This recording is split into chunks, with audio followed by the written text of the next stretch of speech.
On part à la guerre avec un cure-dent et une montagne à surmonter, donc c'est impossible. Et si les gens qu'ils prennent conscience, qu'ils arrêtent d'être des assistés en permanence, comme on dit à vie, hein, c'est-à-dire prends ton RSA ou ton allocation et tu fermes ta gueule. Eh bien, toutes ces associations caritatives qui leur donnent à bouffer, eh bien, il faut qu'ils arrêtent. Parce que eux, derrière, ils en ont fait profession,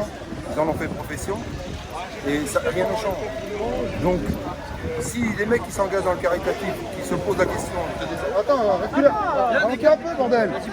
Mais ralentis. C'est pas la course. Laisse-les. Mais continue. Garde ton fil. Alors, j'en étais.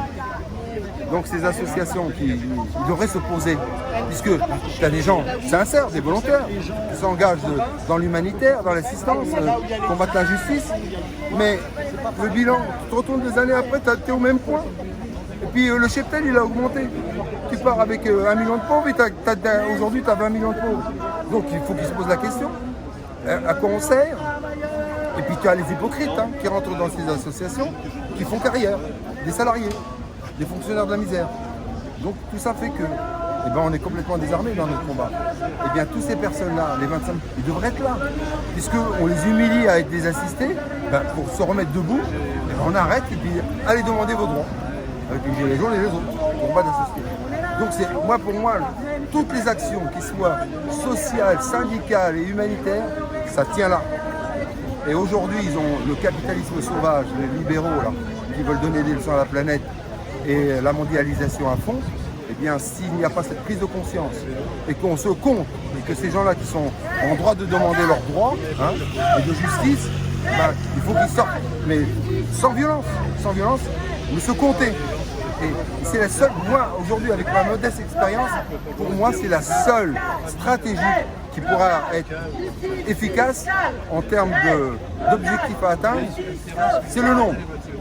Et quand on aura 5, 10 millions de gens dans la rue, passifs, et qui demandent leurs droits, et réformer cette putain de société telle qu'elle nous a été imposée depuis 40 ou 50 ans, on avancera peut-être. Donc c'est le vœu que je fais. Et donc je ne lâcherai pas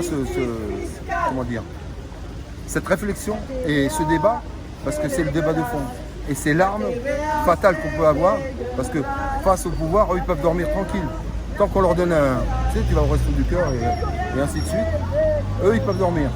Et les gens, s'ils veulent se mobiliser, tant qu'ils n'auront pas faim, crever de faim, ils ne sortiront pas. Donc on ferme le robinet pendant 1 mois. Posez-vous la question. Est-ce que vous voulez continuer à vivre comme des sous-hommes, assister en permanence? Vous faites partie du cheptel des gueux, ils lâcheront quelques miettes, et eux, ils vont se gaver pendant des années. Donc ça suffit. Donc, il va falloir se poser la question, qui suis-je, où vais-je et avec quoi? Et donc, si tu veux réformer, puisque vous combattez l'injustice, vous la subissez dans votre chair, dans votre quotidien, et bien la finalité, mettez-vous debout, venez avec nous, demandez vos droits, gentiment, mais d'une façon déterminée et constante.